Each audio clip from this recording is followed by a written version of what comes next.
9. Beyond competition. Thoughts on making change.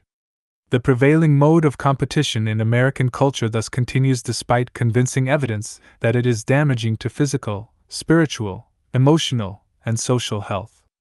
And what is the reaction of members of the helping professions? Are we creative agents of social change, or are we dispensers of band-aids to the injured and facilitators of adjustment to the way things are? Vera J. Elson. Competition, a cultural imperative. Intentional and structural competition revisited. The cartoon animals children watch on Saturday morning TV continue to run even when there is no longer any ground under their feet, at least until they look down. It is as if some combination of ignorance and momentum allows them to keep going. The same may be said of competition. We persist in our furious efforts to be number one. We continue to believe this is somehow in our best interests, and we raise yet another generation to do the same. We do these things despite the fact that cooperative, as compared to competitive, systems of distributing rewards, when they differ, have more favorable effects on individual and group productivity, individual learning, social relations, self-esteem, task attitudes, and a sense of responsibility to other group members. This conclusion is consistent with the research results obtained by many other investigators in hundreds of studies. It is by now a well-established finding, even though it is counter to widely held ideologies about the relative benefits of competition. Despite this evidence, reviewed here by Morton Deutsch, we continue trying to succeed at the price of other people's failure. Often we are those, other people, who fail, but this scarcely diminishes our quest for victory or our belief that competition is good for us. Changing this state of affairs is difficult because structural and intentional competition reinforce each other. How can we eliminate the competitive framework of our society so long as there still exists both a widespread belief that competition is desirable and a strong inclination to beat other people? On the other hand, how can we change these views so long as a structure remains in place that requires us to compete and inclines us to bring our beliefs into line with our actions? It is the same dilemma confronted a generation ago by civil rights activists. Trying to end segregation by governmental fiat would run into resistance because of widespread racist attitudes. Yet how could racism ever be overcome in a segregated society? Neither the individual's values nor those of the system are primary. Paul Wachtel has written, each determines the other in continuous reciprocal interaction. People in a system with competitive values tend to become competitive, and in so doing they keep the system competitively oriented. How can we break this vicious circle? By tackling both levels at once. What works best is a multiple approach, confining itself neither solely to changing overt behavior nor to promoting insight alone, but rather attempting to weaken a number of links in the causal chains simultaneously. Since our beliefs and values shape our institutions, and our institutions shape our beliefs and values, a multifaceted effort is required. Alas, Wachtel does not offer much in the way of guidance as to how to undertake this multifaceted effort. That will be the task of this chapter. I argued in Chapter 5 that intentional competition could be understood in terms of self-esteem needs. We try to beat others in an effort to prove our own worth. Ultimately, this strategy reveals itself as futile, since making our self-esteem contingent on winning means that it will always be in doubt. The more we compete, the more we need to compete. Escaping this trap ultimately means finding more successful ways of securing our self-esteem, building an unconditional sense of trust in ourselves that will make it unnecessary to keep demonstrating our superiority. The better I feel about myself, the less I will need to make you lose. Carl Rogers emphasized that the experience of being accepted by others permits us to accept ourselves. Intuitively, this seems more promising than trying to triumph over others. Given the unique dimensions of these issues for each person, however, I would not presume to offer a recipe for setting this complex process into motion. All I can reasonably do here is to call attention to the connection between intentional competition and self-esteem. Overcoming the former means in some respect concerning oneself with the latter. Self-esteem is not an all-or-nothing affair, of course. Those who are least secure about themselves may require the most confirmation of their talents, and ultimately, of their goodness. But all of us want to check how we are doing and reassure ourselves that we are competent. We are accustomed to doing so by ranking ourselves, to the point that where we stand, in relation to others, defines who we are. Because of this, a critic should have something with which to replace comparison if he is going to urge us to move beyond it. If we have come to be dependent on ranking for our very identities, we cannot very well expect to adjust instantly to its absence. Happily, as I pointed out in an earlier chapter, comparing oneself to others is not the only way to measure our progress. We can look instead to our own past performance, or to some absolute standard to see how well we are doing. Content with swimming a few more laps than I did last week, I will not feel compelled to find out how many laps the person in the next lane has completed. If we are obliged to participate in structural competition, we can still work to reduce personal competitiveness. At the very least, we can shift to what I have called process competition, by directing attention away from the results of an activity. If we are playing a competitive game, we ought not to keep score. If it will be obvious who wins, we should at least avoid awarding any prizes or making a fuss over the victor. By minimizing the significance of winning, we simultaneously soften the blow of losing. Whenever we take part in a contest, we can try to nest it in fellowship. By making a special effort to fortify the bonds between competitors, the destructive effects of having to work against each other can be eased a bit. Friendly gestures to rivals will be reciprocated more often than one might imagine. Our opponents probably feel as isolated and trapped by the structure as we do. At the very least, such pleasantness can moderate the hostility that is generated by competing for the same position or prize. Trying to be number one in all situations may be rooted in self-esteem needs, but it can be driven by force of habit as well. We simply become accustomed to thinking along these lines. It may be fruitful to monitor one's own competitiveness as it makes itself felt in various situations, and then make a conscious effort to tame this impulse. Why did I just interrupt him again? I'm trying to prove to everyone that I'm cleverer than he is. What if I just sat back and listened to what he had to say? Why am I resolving to go on a diet again, just because a woman who's thinner than I walked into the room? There are always going to be women thinner than I. Big deal. A directed awareness of our own competitiveness can help us to confront and transcend the reflexive urge to outdo everyone else. All of these considerations are particularly relevant to raising or teaching children. A child's performance should never be compared with that of someone else, including a sibling, a classmate, or oneself as a child, in order to motivate her to do better. Affection and approval should not be made contingent on a child's performance. This means more than offering transparent consolations to a child who has lost. Oh well, as long as you did your best, honey. It means being genuinely unconcerned with the results of competitive encounters in which she is involved, including victories. We should be particularly alert to the subtle and insidious ways in which we encourage our children to tie their feelings of self-worth to winning. So long as we need them to be the best in their class, they will get the message and require the same of themselves. The result, as we have seen, is not excellence but anxiety, self-doubt, hostility, and a decline in intrinsic motivation, among other things. The psychological and interpersonal damage wrought by competition is so severe that we should also let children know of it in explicit terms. There are school programs to tell children about the abuse of drugs, including tobacco and alcohol. Why not do the same with regard to mutually exclusive goal attainment? Surely the evidence is clear enough and the stakes high enough. Granted that what we do is more important than what we say, above all, we should not set children against one another, and we should not act in such a way as to present them with competitive role models.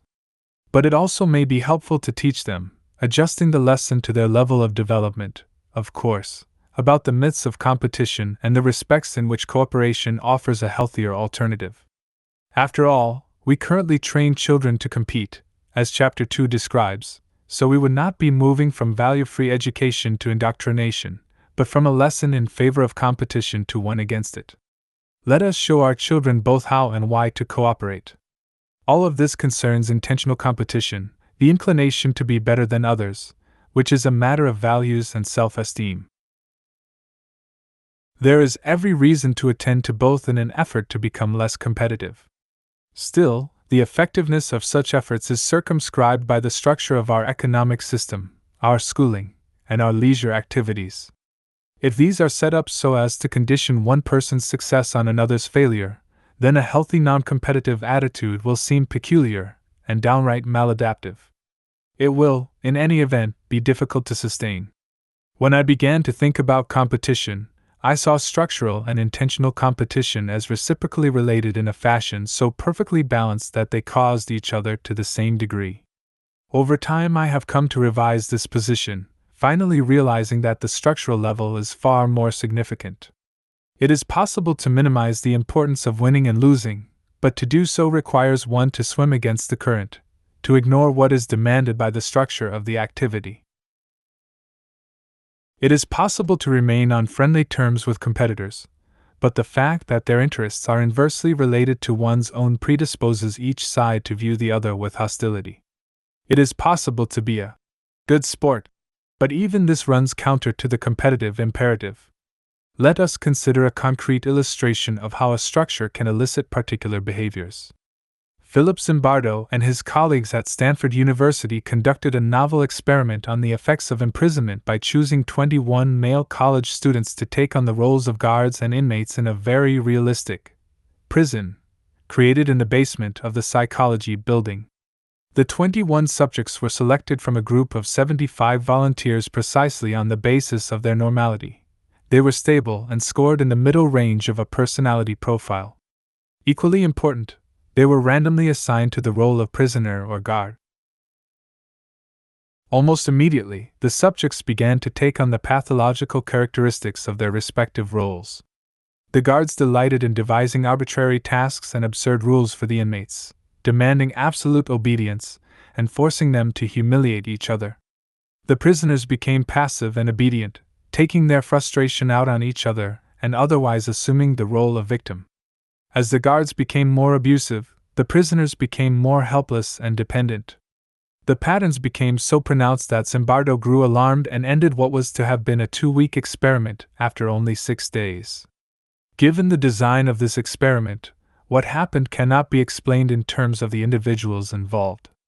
The researchers, like the subjects, had been inclined to focus on personality traits as internal dispositions for individuals to respond in particular ways, thus underestimating the subtle power of situational forces to control and reshape their behavior. Most of us make the same error, Zimbardo contends, leading us to try to solve problems by changing the people, by motivating them, isolating them, and so on. In fact, he concludes, to change behavior we must discover the institutional supports which maintain the existing undesirable behavior, and then design programs to alter these environments. This is nowhere more true than in the case of competition. We are constantly reinforced for wanting to be number one because this orientation is appropriate to the win/lose structure in which we keep finding ourselves. It is the fact of having to participate in contests that leads us to try to outdo others.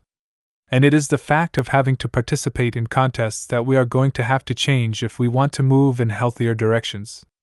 Nearly 70 years ago, John Harvey and his colleagues distinguished between deliberate and involuntary competition, which are roughly comparable to what I have been calling intentional and structural, respectively.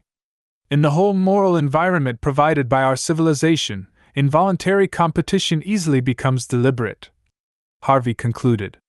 Among the personality traits that involuntary competition elicits, he says, is selfishness. We would not set out to generate this quality deliberately, but we cannot escape from doing so incidentally and inadvertently so long as our commercial practice pits one against another, as now it does. William Sadler similarly insists that the structure determines how individuals look at the world. The value orientation which holds competition high is perpetuated as individuals participate in institutions which help to shape their perception of reality. There is, in other words, a convergence of social forces which fosters a common perception of the world so that it is viewed in competitive terms. Added to this institutional factor is the dissipation of forces that would inhibit competition.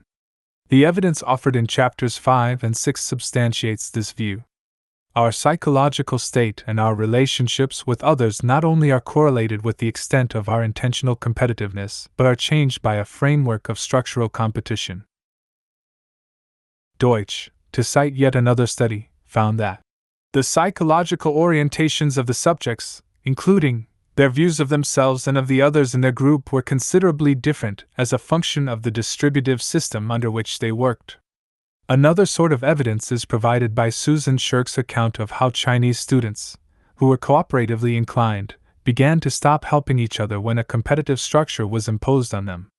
Closer to home, one need only watch what happens to courteous and cooperative drivers when they move to a city where an informal but powerful structure demands competitive behavior on the roads. In remarkably short order, individual personality patterns shift to accommodate the structure. The primacy of structural forces also can be demonstrated by showing that a cooperative framework changes behaviors and attitudes. After reviewing several strategies for lowering intentional competition, Terry Orlick wrote, "It may be more fruitful to introduce new games than to change old orientations. We may come closer to achieving our objectives if we simply let cooperative games do the shaping." When values follow from the structure, moreover, they are generalized throughout an individual's life, as Paul Breer and Edwin Locke found, to the extent that a man is rewarded for putting the organization's goals first, harmonizing his own efforts with those of his colleagues, and making himself personally attractive to the people around him, he will develop situationally specific orientations in which cooperation, harmony, teamwork, etc. are seen as instrumental to success, intrinsically pleasurable, and morally desirable. From his job, such orientations can be expected to spill over to his family, community, and even society as a whole. This, it will be recalled, is precisely the sort of thing we found in the laboratory. A final example of the effects of structural cooperation is provided by Robert Axelrod. In the course of discussing the prisoner's dilemma game, in which a cooperative strategy proves most effective, Axelrod cites a fascinating historical illustration. During World War I, army battalions that faced each other from their respective trenches often agreed not to shoot, a kind of live and let live understanding that emerged spontaneously. This mutual restraint was, of course, infuriating to the high commands of both sides, but soldiers had the temerity to persist in not killing each other. Obviously, they had not been predisposed to work together, having been trained to hate each other. Structural cooperation took root in spite of their attitudes. In fact, the new arrangement changed these attitudes. Axelrod cites an incident in which a shot was fired inadvertently one day, prompting a German to call out, "We are very sorry about that. We hope no one was hurt." This apparently genuine concern, Axelrod comments, goes well beyond a merely instrumental effort to prevent retaliation. The cooperative exchanges of mutual restraint actually changed the nature of the interaction. They tended to make the two sides care about each other's welfare. Individual orientations, in other words, were affected by the structure. How to prevent social change? Making our society less competitive ultimately depends on reducing structural competition. Unfortunately, bringing about structural change of any kind requires overcoming enormous resistance. It is much easier to describe how change can be blocked than how it can be furthered. For those so inclined, then, here are 5 simple ways to perpetuate the status quo. 1. Limit your vision. The long-standing American tradition of ignoring the structural causes of social and individual problems was mentioned in Chapter 7. By pretending, for example, that psychological disturbance has nothing to do with the societal forces that shape personality development, you can help see to it that those forces continue unabated. It follows that all intervention should be done at the individual level. It is fine to help, say, homeless people on a case-by-case basis, but inquiring into the policy decisions and economic arrangements that have brought about their predicament would only serve to invite drastic changes. And this is what we want to avoid at all costs. Similarly, if we continue to treat each example of corporate wrongdoing, from illegal dumping of toxic wastes to bribing of public officials, as if it has occurred in a vacuum, then we can manage to preserve the system responsible for these acts. 2. Adapt. The best way to keep the status quo intact is to make sure that individuals adjust themselves to serve its needs. Such adaptation once was enforced by crude, authoritarian methods of re-education. Today this is hardly necessary. A wealth of advice is available on how to become successful, what to wear, how to negotiate, and so forth, and virtually all of it proceeds from the premise that you should adjust yourself to conditions as you find them. Adaptation is a critical part of the self-help model. You must succeed within the institutions and according to the rules that already exist. To do well is to fit in, and to fit in is to fortify the structures into which you are being fit.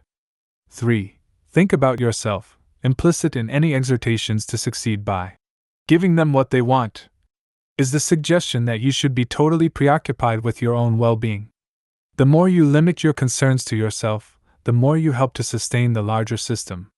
But this does not apply merely to material success. Even therapeutic and spiritual enterprises are useful for preserving the status quo because in encouraging you to attend to your own needs, they effectively direct attention away from social structures. Groom yourself and let the rest of the world go on its way. What better strategy is there for perpetuating existing structures? A few people may argue, it is true, that personal growth can be a route to social change. But most of the human potential movement will not require you to wrestle with this question, since social change is irrelevant to its goals and techniques. 4. Be realistic. Fortunately, it is not necessary for you to defend the larger system. You can even nod in sympathetic agreement with someone who indicts it. But it is crucial that this nodding be accompanied by a shrug. Phrases such as, like it or not, and that's just the way it is, should be employed liberally in order to emphasize that nothing can be done about the larger picture. Such protestations of powerlessness are actually very powerful, of course, since they make sure that things are left exactly as they are.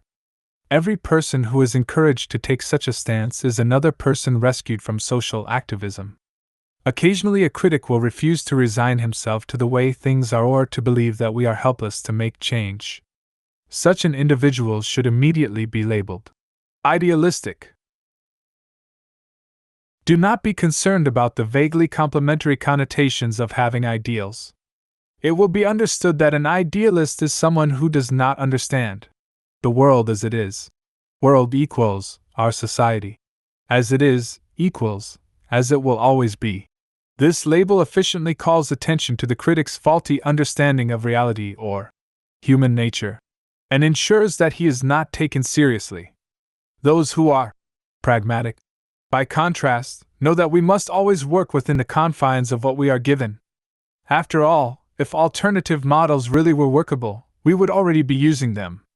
Appeals to realism have the virtue of allowing you to avoid messy discussions about the value of a critic's position, and thus of the status quo.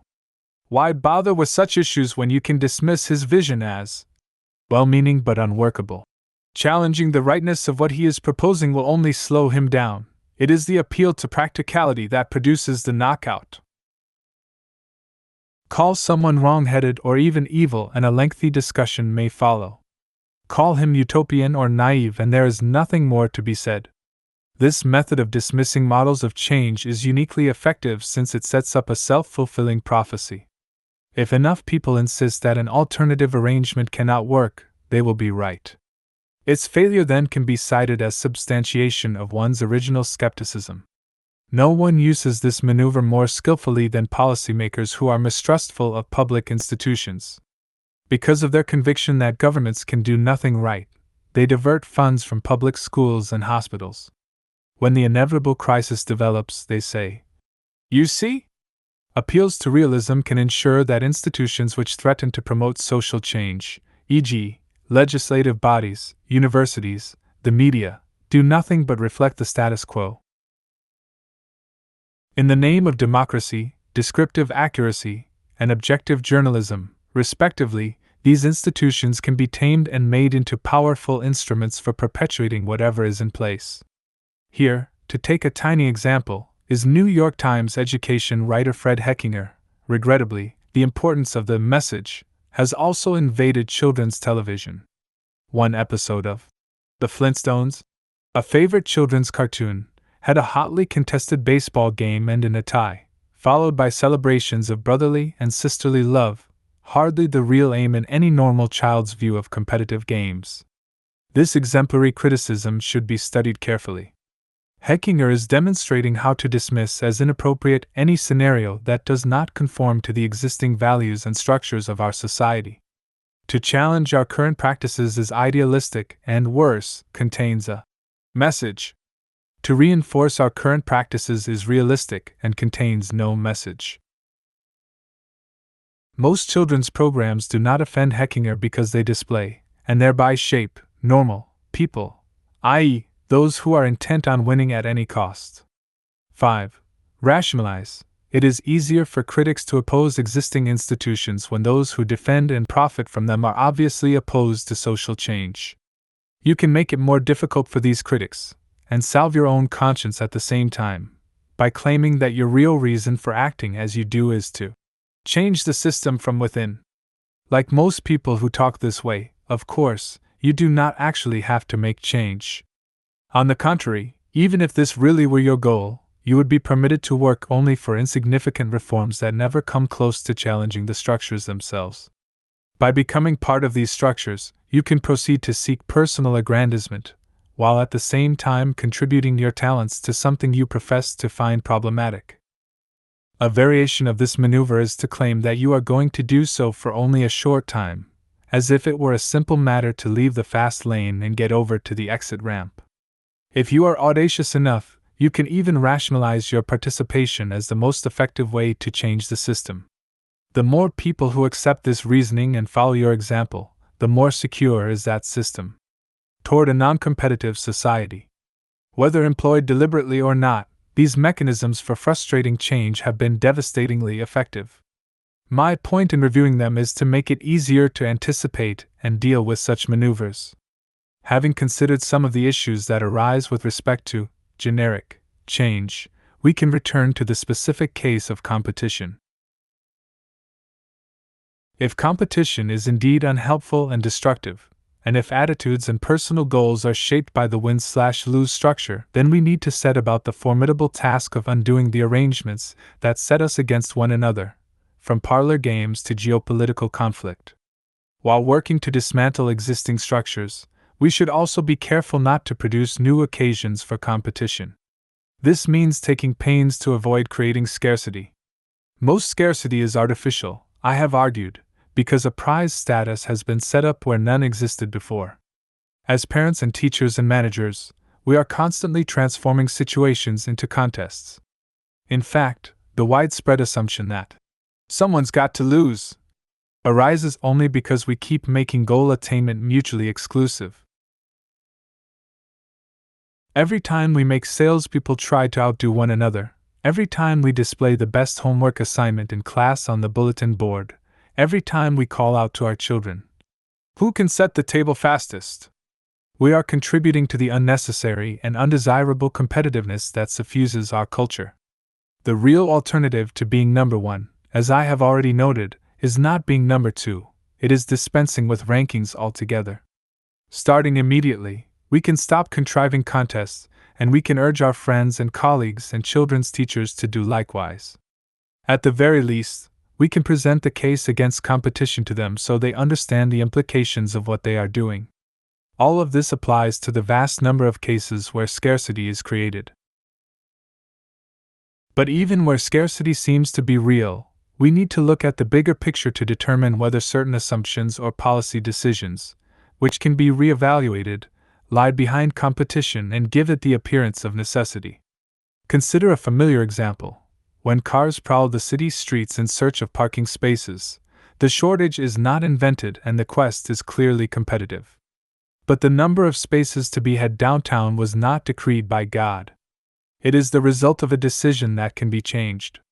The same is true for the availability and convenience of mass transit, which indirectly causes or eliminates the frustrating race for space. Instead of taking competition for granted, We ought to be asking what broader arrangements might be altered so as to present us with a structure that does not require winners and losers.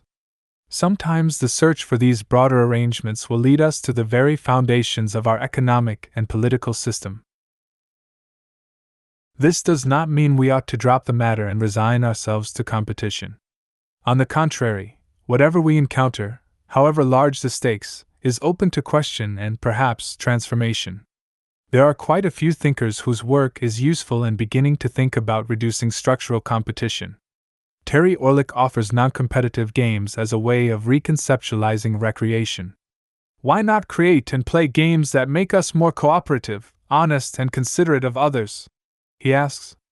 David and Roger Johnson propose non-competitive alternatives in the classroom as a way of improving education.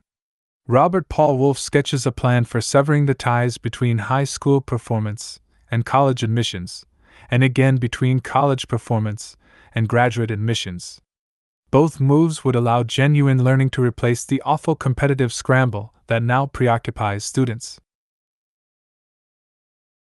On the political scene, Benjamin Barber has argued persuasively that the adversarial and individualistic underpinnings of politics as we know it are actually inimical to democracy. In their place, he proposes a consensus-based system that is similar to the cooperative resolution of conflict discussed in Chapter 6. With respect to global rivalry, Morton Deutsch, among others, emphasizes that the old notion of national security must be replaced by the new notion of mutual security. In each case, the revolt against competition is wedded to the affirmation of an alternative vision. This is a practical necessity, since we can hardly tear down one set of structures without offering something in its place. But the alternative also is the very reason for objecting to competition in the first place. It is because we value human relationship, among other things, that we found competing to be problematic. The motive for opposing competition and the arrangement to replace it are one and the same: cooperation. Despite the productivity and sense of fulfillment that come from working together, we often act as if cooperation is something for which we must sit passively and wait, like a beautiful sunset. In fact, there is scarcely an arena of human life which cannot be transformed into a cooperative enterprise. I have hinted throughout this book at how this might be done, from leisure activities to workplace cooperatives, but I have not laid out anything like a comprehensive guide for coordinating our efforts. Having concentrated my efforts on a critique of competition, I leave that task to others, confident that there will be no shortage of suggestions once our energies are freed from planning and participating in competitive projects. Once the myths justifying competition are behind us, the prospects are good for changing the structures that perpetuate it. So long as we remain a competitive society, however, it will be possible to insist that one has got to compete to survive. This argument is heard most often from those who actually have no inclination to stop competing, and often from those who, as Bertrand Russell pointed out, are really invoking survival in order to justify their desire to beat others. But let us assume that this objection is offered not as a rationalization but as an expression of genuine discomfort, arising from the inability to reconcile one's own values with the competitive demands of our culture. What can we say in response? There are no easy answers here. We should begin by reviewing the catalogue of competition's disadvantages. It may seem prudent to enter contests and devote ourselves to winning, but the many respects in which competition is destructive should be weighed against the need to join the race. To follow out the price we pay for this way of life into all the intricacies of social and personal life, the frustration and wastage of temperaments and abilities that do not and cannot conform to this competitive stereotype, the inevitable failure of the many who try to conform and fail, more often from lack of aggressiveness rather than absence of ability. These are some of the inquiries that we should and probably will make as time goes on. Furthermore, the apparent necessity of competing is another of the self-fulfilling prophecies that we keep encountering. As each of us sighs and says he has no choice but to stay ahead of the next person, that next person feels compelled to do the same. You become part of the they to which someone else refers. To take this perspective is to move beyond our customary individualistic frame of reference. Even if it seems appropriate for me to compete, overlooking for the moment the price I pay for doing so, I need to ask whether it is in our collective interest to keep competing. That such a discrepancy can exist is, of course, the lesson of the prisoner's dilemma game described earlier. If it is not, then we need not only to think but to act as a group. Replacing structural competition with cooperation requires collective action, and collective action requires education and organization. An individual tenant is at the mercy of her landlord, but if all the tenants in the building unite, they can demand their rights. The same is true of competition. An individual may in some respects lose out by refusing to take part in a mutually destructive struggle, but a group of people who work in an office or study at a college or send their children to a school can join forces. By helping others to see the terrible consequences of a system that predicates one person's success on another's failure, we can act together to change that system. As with other features of the status quo, the stakes are highest here for those with the least power. People who have systematically been denied the opportunity to earn a decent wage, to lead a life with dignity, to make decisions about what affects them, may think it peculiar to be told that competition is destructive. After all, they might argue, my only hope is to enter the race and try to win, to beat them at their own game. It is not a coincidence that this is precisely the response to oppression encouraged by those who hold the power. First, this strategy rarely works, even in conventional terms, because the deck is stacked. Those who already are winners are in better shape to win succeeding contests. Edgar Z. Friedenberg put it this way: the classic device for legitimating the unequal distribution of rewards in a democratic society is, of course, competition in which the same rules are applied to all the contestants, and the status system of the society is protected by the nature of the rules rather than by their inequitable application. The people in the society thus learn to divide themselves into winners and losers and to blame themselves for being among the losers if they are. Second, to participate in competition is to help perpetuate an arrangement that caused the problem in the first place. No one stands to benefit more from a non-competitive society than those who have been cheated by a competitive society. Transforming the nature of society, then, requires a collective effort and a long-term commitment. In the meantime, each of us has a series of choices to make.